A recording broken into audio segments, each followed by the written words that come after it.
Olá, bem-vindo você a mais um Jornada Edu em Casa, um dos nossos momentos onde estamos conversando com diversas pessoas, parceiras ou não, da Agenda Edu, sobre todo esse desafio que é ser escola presente no momento de paralisação, de isolamento social.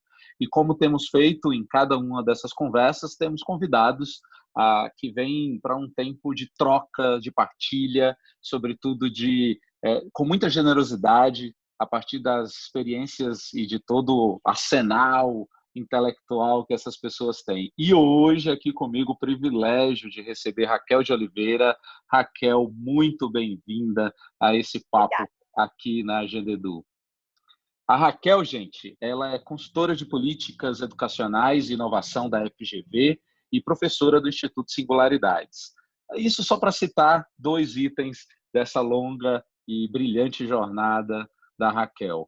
E, obviamente, eu tenho no meu currículo o prazer de dizer que trabalhei junto com a Raquel em uma das empreitadas educacionais nessa nossa jornada por aí pelo Brasil, né, Raquel? Então, bem-vinda a esse papo, obrigado por topar essa conversa com a gente, tá? Como você está aí? Isolada? Sim, eu estou aqui no Rio de Janeiro, na periferia do Rio, num bairro chamado Bangu, que, para nossa surpresa, as pessoas não estão fazendo a quarentena, Jones. O bairro, hoje eu recebi fotos que ele está com as pessoas na rua como se fosse um dia normal. Mas aqui dentro a gente está trabalhando pela educação, né? Então é um prazer enorme estar com vocês. Eu espero que todo mundo que nos ouça e nos veja esteja em casa. É isso, fique em casa, né? Antes de qualquer coisa, fique em casa. Raquel, nós estamos em meio a uma crise que ainda vai demorar para acabar. Quais, no seu ponto de vista, são os principais ou são as principais fragilidades da escola que tornam ou que tornaram essa crise ainda mais desafiadora para a escola? Certo. Eu diria, sem risco de errar, Jones, que a primeira questão que vem à minha cabeça é o caráter extremamente cognitivista que a educação brasileira carrega nos últimos 100 anos, 200, não chega a 200 anos de educação que a gente tem aqui.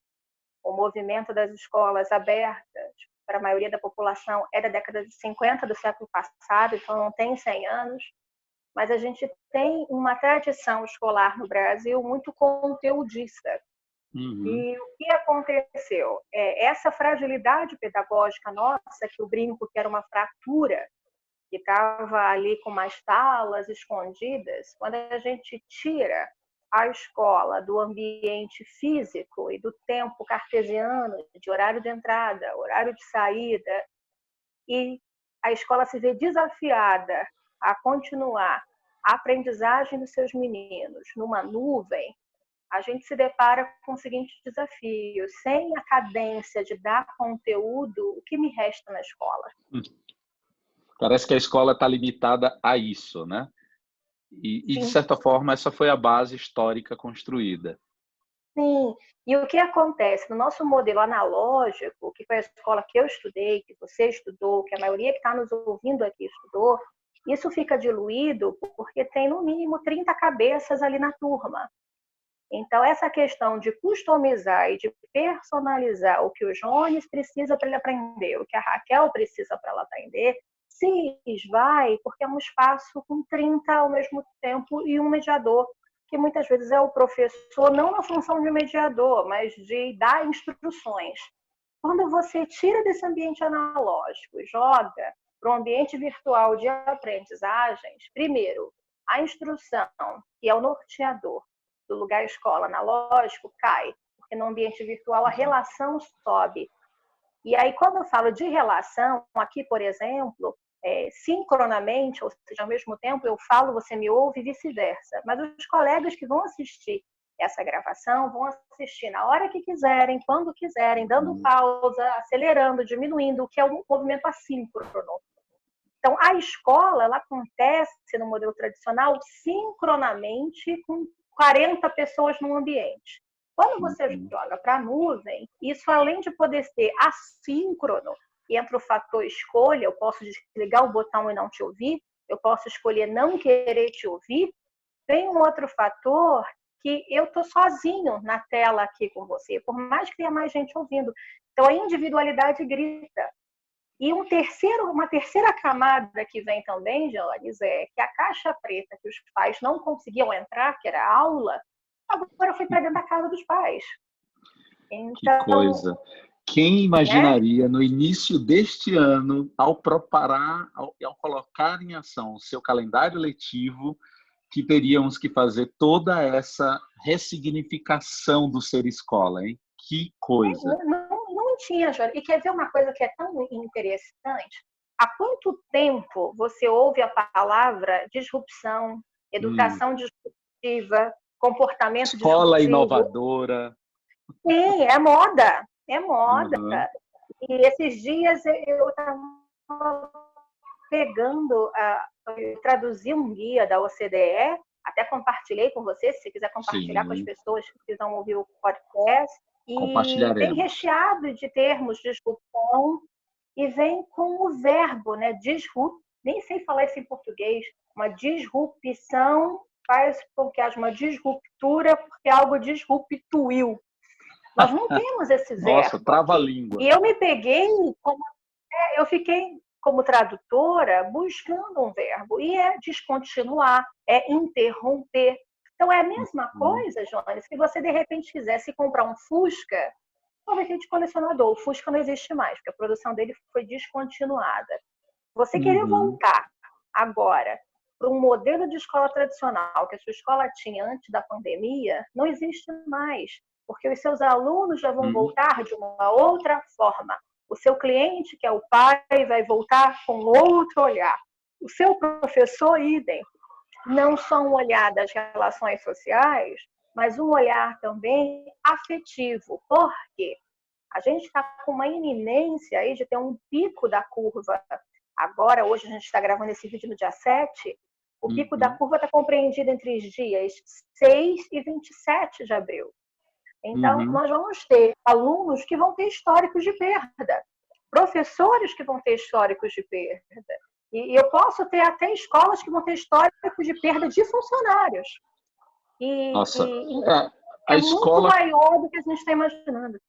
sem dúvida, a escola não só do ponto de vista pedagógico, também do ponto de vista do negócio, né, administrativo, terá que ser uma reinvenção completa. E é por isso que a gente tem, junto com tantos outros que têm produzido conteúdos excelentes, disponibilizados gratuitamente, cursos, webinários, podcasts. Então, acho que está até difícil de fazer uma curadoria interessante diante de tanto conteúdo Sim, disponível, né? Mas a gente está aqui fazendo essa contribuição para dar não só respostas, nem sempre vamos ter, mas pelo menos alguns insights, né? Pensando nisso, Raquel, sim. uma outra questão que eu queria levantar é, diante da paralisação repentina das aulas, né, as escolas buscaram ser relevantes, estão buscando ser relevantes para a sociedade, para as famílias, para os alunos, né? Com todo esse movimento de tentar ser relevante, aliás, como todo esse movimento de tentar ser relevante está impactando e ainda impactará o jeito de ser escola. A gente já meio que começou essa conversa, mas vamos pensar como esse impacto ainda pode ser maior na busca pela relevância. Primeiro, Jones, um alerta que eu queria dar para todo mundo que está ouvindo. Eu tenho uma perspectiva bem conservadora da volta às aulas, tá? Eu tenho Uhum, que esse ano a gente não volta mais à normalidade que tínhamos. Por que que eu digo isso? Nós somos um país de tamanho continental, então eu tenho uhum, tido acesso a alguns documentos e alguns documentos de departamentos de inteligência de exército, olhando como que pode ser esse escalonamento de volta. Isso vai cair no colo de uma decisão da municipalidade. Então, quando eu falo de cair de volta numa decisão da municipalidade, pode ser que eu tenha diferentes tipos de escola em diferentes regiões do Brasil, porque eu não sei quem vai voltar e quando. E esse daí é o principal gargalo que eu vejo hoje na maioria dos pais, dos gestores, quando que as aulas vão voltar. E começa daí a nossa disruptura, não é pensar quando as aulas vão voltar, é pensar, a aprendizagem não pode parar. Como que eu vou fazer para Como? essa aprendizagem não parar? Então, a gente vai Perfeito. sair do quando para o como. Isso já é uma Eu mudança acho na que isso, concepção de escola brutal. Total. Eu acho que isso está sendo uma espécie de a mentalidade de achar que dia 1º de maio, primeiro não, 2 de maio, tudo estará normalizado, né? Porque muitas Não, escolas anteciparam férias, muitos dos decretos estaduais vão até o final de abril ou até o dia 20, enfim. Então, aquela coisa de que maio eu vou voltar para a minha vida pode impedir que algo seja feito agora, ou que preparativos para essa aprendizagem que devem continuar sejam feitos agora. Você percebe isso é também? isso. Sim, é o conceito que a gente tem de pensamento ágil, né? Você precisa trabalhar com os dados que você está tendo agora no momento e tomar decisões. Toda escola deveria ter, Jones, por exemplo, um comitê de crise, porque o que a gente Uhum. está vivendo é uma crise. E numa gestão de crise, aqui a Raquel com chapéu gestora falando, as Perfeito. decisões são muito rápidas e são muito flexíveis. Você, Uhum. como gestor, não tem espaço para você ter uma palavra chamada medo. O gestor não pode ter medo.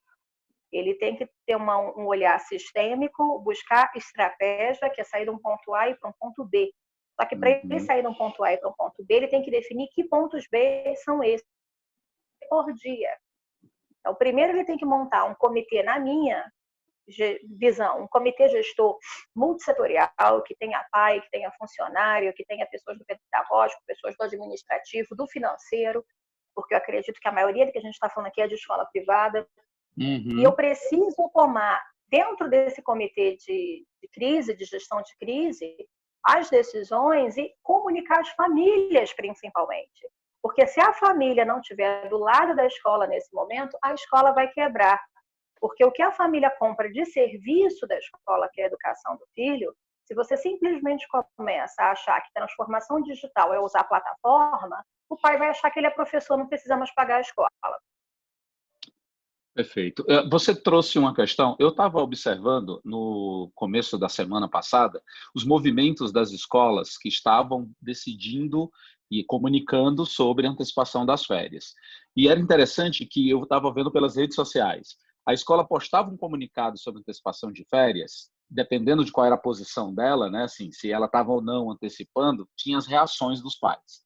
E uma coisa que eu percebi é que as escolas que anunciaram a antecipação das férias levaram menos pedrada do que as que anunciaram que iriam continuar com atividades remotas.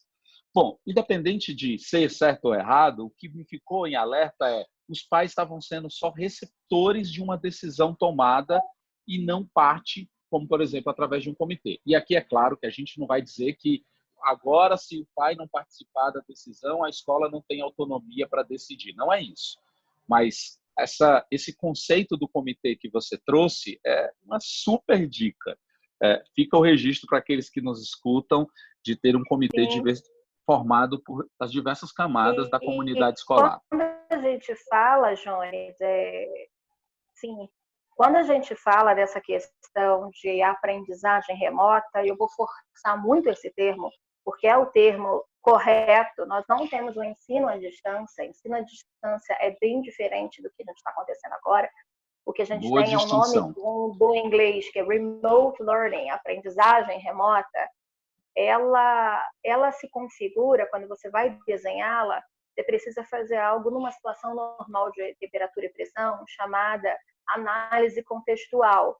O que é uma análise contextual? Entender quem são as pessoas que vão participar dessa aprendizagem remota, quem são esses sujeitos, o sujeito professor, o sujeito aluno, o sujeito família, qual o dispositivo que essa pessoa tem, qual é a familiaridade que essa pessoa tem com qual aplicativo, plataforma, com qual software, qual é o tempo que você vai poder dedicar, porque dizer que é um comportamento disruptivo, botar um aluno 4 horas sentado de frente para uma tela, isso de disruptivo só tem para a coluna, que vai acabar.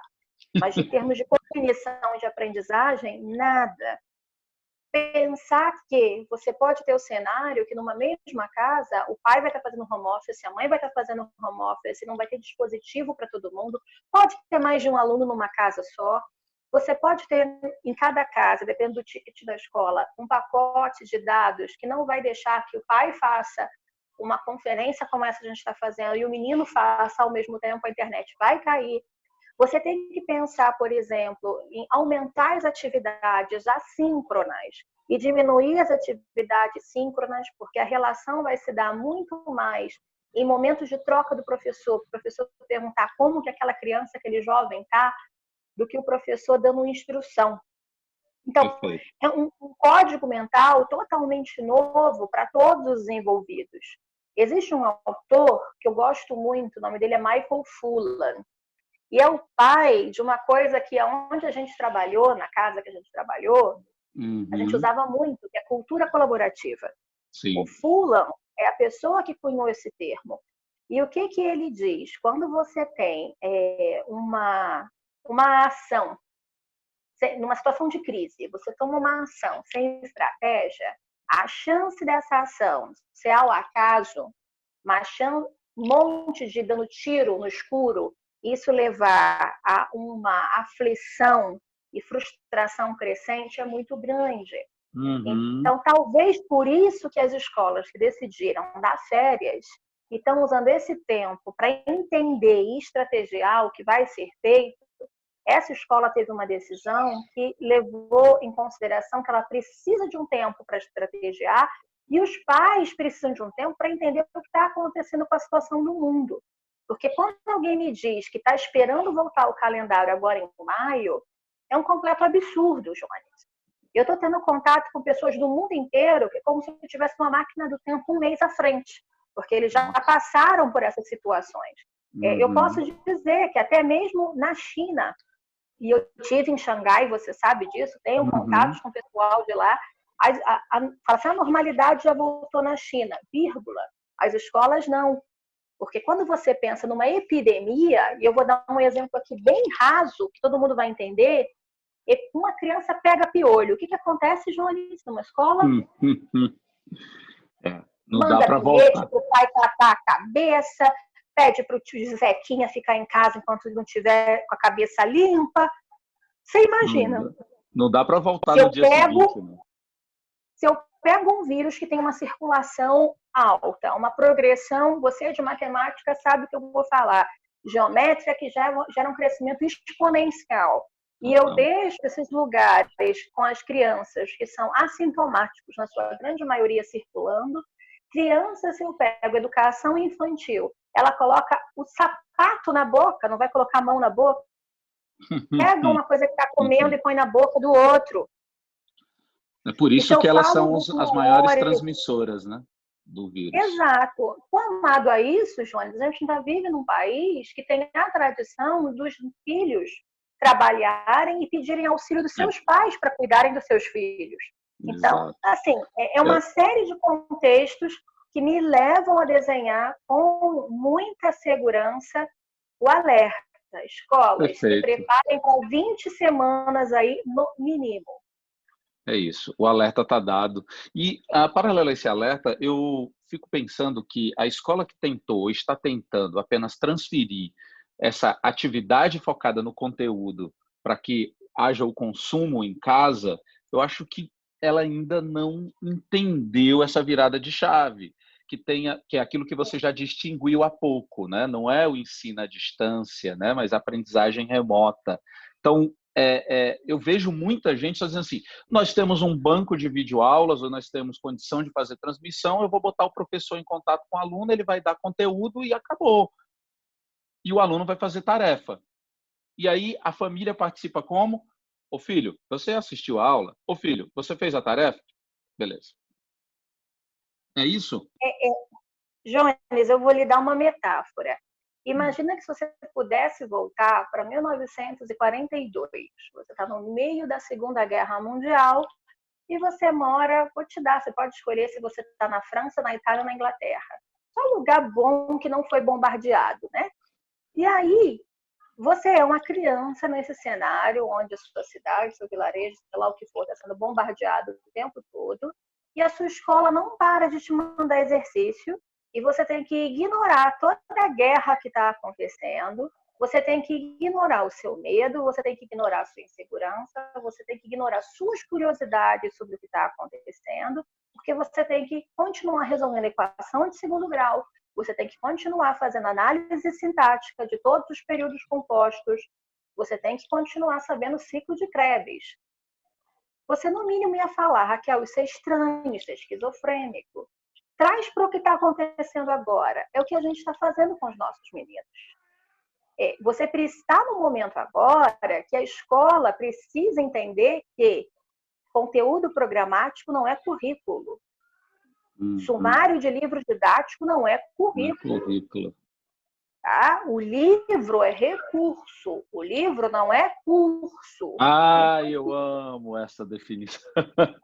Então, se você ainda acha isso, é um momento de você reunir numa nuvem o seu corpo docente para construir a concepção e a identidade pedagógica da sua escola.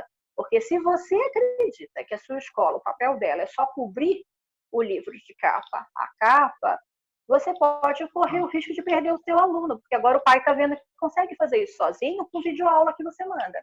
Verdade. Raquel, assim, a gente quero até falar aos nossos ouvintes, ou aqueles que estão também aí não só nos ouvindo e vendo, que nós não queremos só ficar jogando pedra em determinadas práticas ou determinados caminhos que as escolas estão tomando agora. A gente está, talvez, aqui fazendo um destaque, um levante a perceba, mas também não queremos deixar sem indicações. Então, Raquel, a gente já mencionou a necessidade do gestor fazer um comitê de crise. É um caminho. Sim. Ok. Comitê de crise formado por diferentes integrantes da comunidade escolar. Maravilha. Agora, por onde essa discussão deve caminhar? O comitê está formado pensando agora na questão da aprendizagem remota. Que dica ou que dicas você daria para o caminho seguir, a discussão seguir qual caminho? Eu vou fazer uma brincadeira que o pessoal da antiga vai entender. Não é o caminho suave, é a dica, né? Vocês vão ter que pegar um caminho de construir um mínimo de matriz curricular da sua escola. Se a sua escola não tem uma matriz curricular, e o que é uma matriz curricular? O currículo vem de correr de um lugar para o outro. Então, você precisa entender, no final de 2020, o que você esperava que o menino do primeiro ano se desenvolvesse. Como que você esperava que do segundo ano, até o terceiro ano do médio, incluindo a educação infantil também. Olha para isso, registra, pede para o professor para registrar. O que você esperava? Como é que você queria entregar esse menino para o próximo professor no outro ano? Olha para isso tudo e vê, nesse cenário que nós estamos agora, de restrições, quais são as prioridades, as aprendizagens inegociáveis que estão nesse relato de cada professor e que a escola não pode abrir mão. E o que vai nesse relato do professor, ou para ajudar nesse relato do professor, podemos também recorrer às habilidades previstas na BNCC para cada ano. Devemos, porque para a escola ter um plano político-pedagógico, que algumas chamam ainda de currículo, isso eu já estou entendendo que ela se debruçou sobre a BNCC e desenhou um currículo para o desenvolvimento de competências. E aqui, fazendo um parênteses, para quem não está familiarizado com esse linguajar ainda, competência não é uma lista morta. Competências é você se defrontar com uma situação no mundo real, com interação social, e porque você sabe fazer A, B, C, D, E, você junta esses fazeres e resolve aquele problema. Então, você junta essas habilidades para resolver esse problema. Num currículo por desenvolvimento de habilidades que vão gerar competências, os componentes curriculares, que a gente já chamava antes de disciplina, eles vão criar chances de intervenções, de experiências, de vivências, para que esses meninos possam aprender a fazer coisas que vão gerar competências. No mundo ideal, o ano de 2020 seria o ano que as escolas estariam fazendo isso já no ensino fundamental, porque a base foi homologada em 2017. O coronavírus, ele é uma lente jogando na nossa cara o que a gente devia ter feito e não fez, ou que a gente diz que fez, mas não fez com tanta segurança, e joga de um modo, Jones, que pode parecer assim, estamos tacando pedra, mas não é, está todo mundo num barco, e aparece muita gente dizendo assim, eu sou especialista nisso, eu sou especialista naquilo. A gente nunca teve uma pandemia, então não existe um especialista em gestão educacional em situação de pandemia, porque não existiu. Então, nós Não estamos nesses termos, todos né? aprendendo. Não, Chegamos nessa até escala mundial, nunca é, teve. é. O que a gente começou a ler, Jones, e que pode ser uma dica, existe da Unesco várias publicações como que os países que vivem em situação de guerra fazem para que a educação continue. Porque a gente ouve muito, chega um refugiado sírio, a Síria está em guerra, mas como que é a educação das crianças da Síria? Como é que faz para acontecer? Né? Então, essa dita normalidade, a gente vai ter um novo normal, que não vai ser o normal que tinha antes. Ok. Então, deixa eu tentar voltar e fazer a sequência lá da nossa dica prática. O comitê está formado. Ok. Os professores foram desafiados a relatar, fazer o relato daquilo como eles gostariam de entregar, né, esse aluno, essa aprendizagem, focados nas habilidades da BNCC, e um passo seguinte aí disso seria o gestor pedagógico olhar para todo esse repertório e, levando a decisão para o comitê gestor da escola de crise, eleger o que eu vou precisar, priorizar e fazer uma hierarquia dessas metas curriculares. Então, eu vou hierarquizar o que eu preciso olhar com muito cuidado, o que eu posso deixar para médio prazo e o que eu posso deixar para longo prazo. Vai ter coisas, Jones, por exemplo, que você pode deixar para recuperar no próximo ciclo. Então, você vai ter que ter eu não ter que botar na cabeça que eu tenho que seguir o que já estava definido, decidido. Reinventar no sentido até de pensar o que é que disso, que é prioridade, pode ser tranquilamente vivenciado em casa. Em casa e levando em consideração a família. Quanto menor for o aluno, mais intervenção da família vai ter que ter. Eu vi alguns países e achei genial em todos os países que estão com práticas mais aceitas, o que eles têm feito? Eles têm liberado pacotes de atividades semanais. Quem faz a gestão desse pacote semanal, quantas vão ser feitas, em que dia, é o pai ou a mãe, a família. E junto vai uma carta para os pais orientando. E fica um contato direto do pai com o professor se o pai tiver alguma dúvida mais pontual. No início desse ciclo, o professor faz uma intervenção com os alunos para criar ambiência para essas atividades e no final da semana o professor faz um outro momento síncrono com os seus alunos para entender o que é importante, que todas essas atividades que vão para casa, para que eles possam fazer, gerem algum entregável, Jones. E por que eu estou dando esse alerta? Você não vai poder ter na cabeça um critério de avaliação somativo, de ter o teste, a prova, o trabalho, peso tal, multiplica, divide por X, dá nota. Você, se quiser depois chegar num conselho estadual de educação e pleitear que as atividades que você fez em aprendizagem remota podem corresponder a horas letivas, provavelmente esse conselho vai te pedir evidências para dizer, pelo menos por uma amostragem, que teve aprendizagem naquele período. Então, você precisa usar alguma ferramenta, vou dar aqui um exemplo, não tenho patrocínio deles, mas, por exemplo, um documento de Drive do Google, que gera a possibilidade do aluno fazer um registro e o professor ter acesso. Se a escola já tem alguma plataforma que possibilita isso, ótimo. Se não tem, procurar nas plataformas disponíveis, que tem várias aí gratuitas, o que você possa fazer. E antes disso tudo, no comitê, dá uma formação para os professores entenderem o que estão fazendo, por que estão fazendo e como estão fazendo. Então, é um novo fazer, Jones. A gente falava há muitos anos a frase, né, que a educação vai mudar o mundo. Nós fracassamos, a educação não mudou o mundo. Mas veio o mundo e em 2 meses mudou a educação.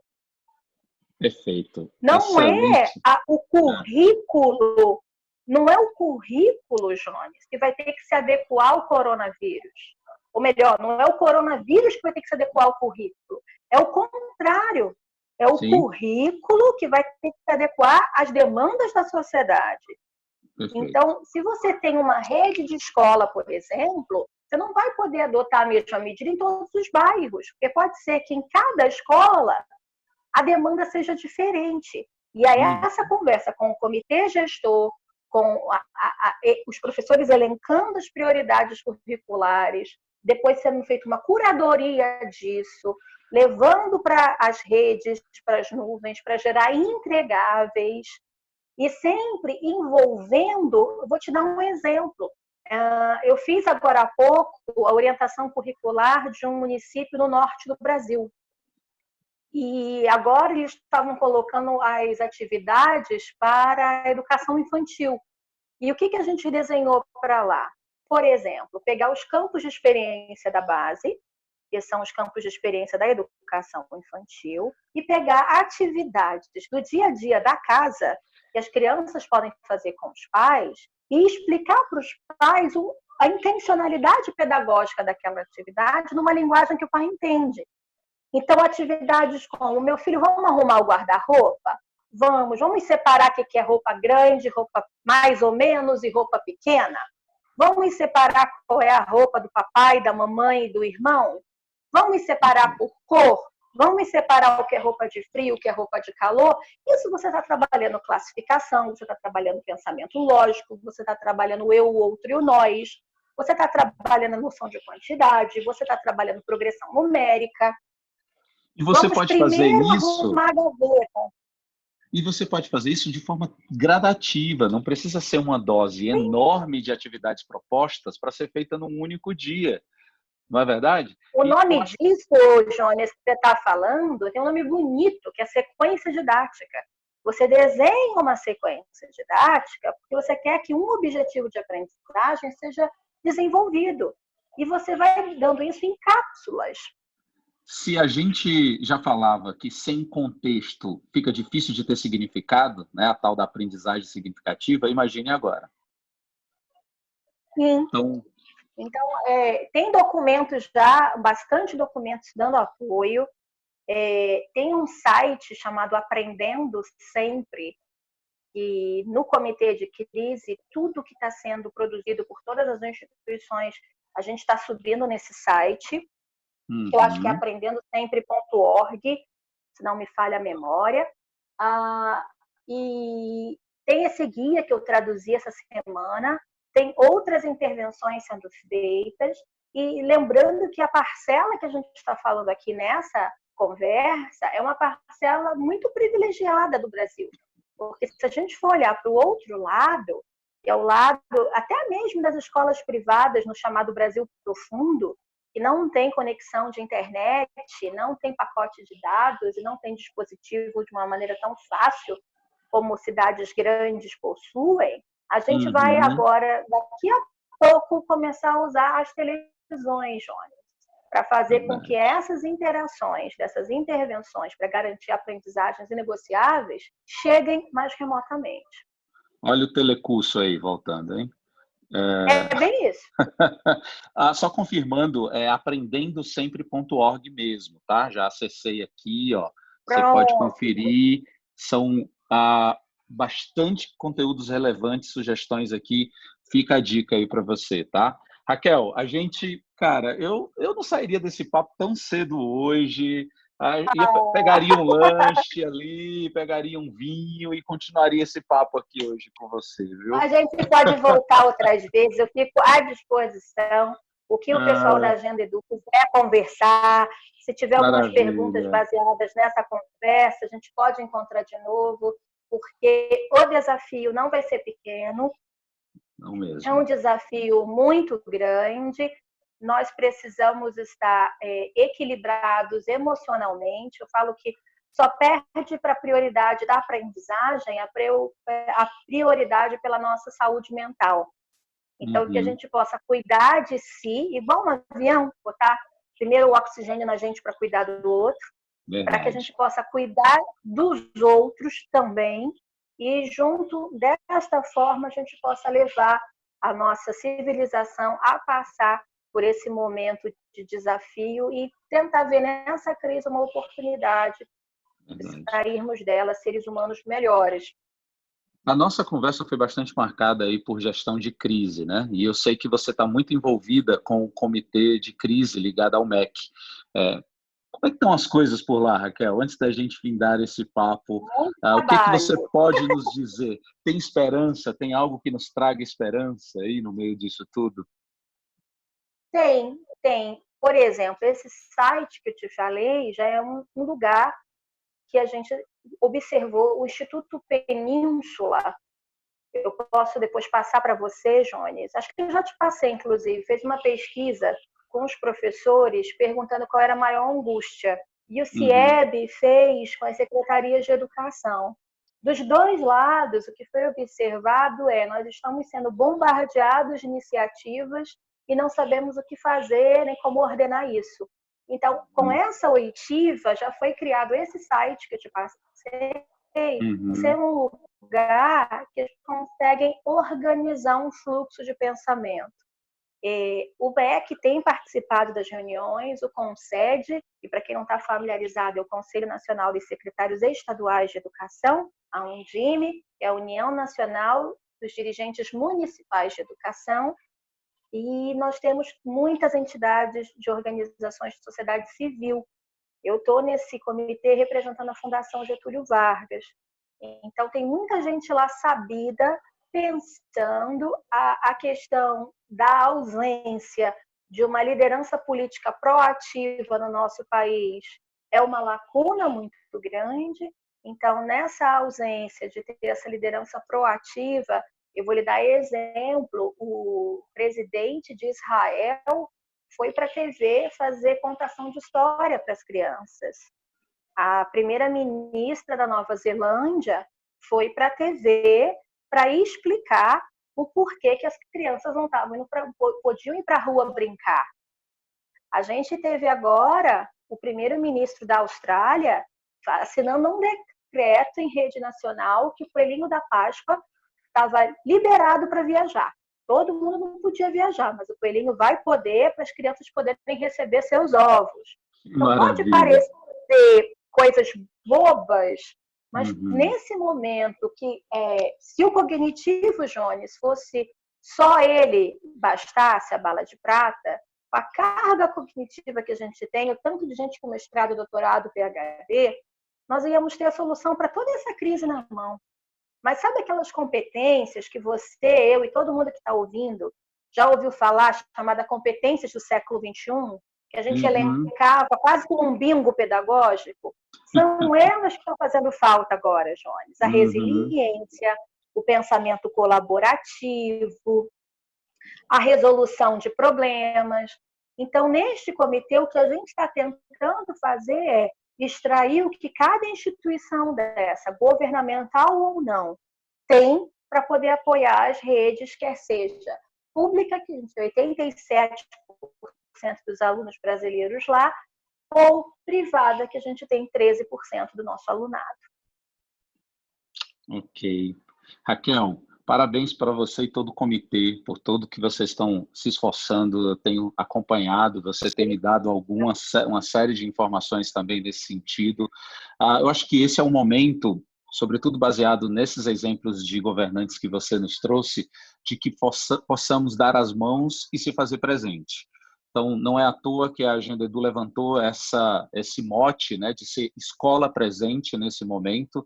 E aqui eu falo a você, gestor, você, professor, que está com a gente, seja presente. Ou descubra junto com todos os seus como se fazer presente junto aos alunos, junto às famílias, uns aos outros. Vamos usar e abusar das ferramentas de tecnologia, apesar de que precisamos cuidar de uma internet sustentável nesse período, mas a gente precisa se fazer presente de verdade, assim como foram os exemplos que a Raquel trouxe aqui para a gente. Então, professor, como você pode se fazer presente com seus alunos? Gestor, como você pode se fazer presente com as famílias das quais você assumiu a responsabilidade de ser parceiro no processo de educação dos filhos? Então, vamos dar as mãos, vamos aprender a aprender, né, um novo jeito de fazer, mas aprender com o que os outros estão fazendo, sem a ideia de que, porque o meu concorrente fez de um jeito A, eu vou ter que fazer de um jeito B. Se o jeito A foi bacana, se o jeito A pode dar certo para você também, então faz o jeito A, independente de quem pensou o jeito A. Então, use o que está à disposição, seja aqui no nosso blog jornadaedu.com.br, que tem uma série de conteúdos relevantes, seja através desse site que a Raquel trouxe para a gente, aprendendosempre.org, certo, Raquel? Sim.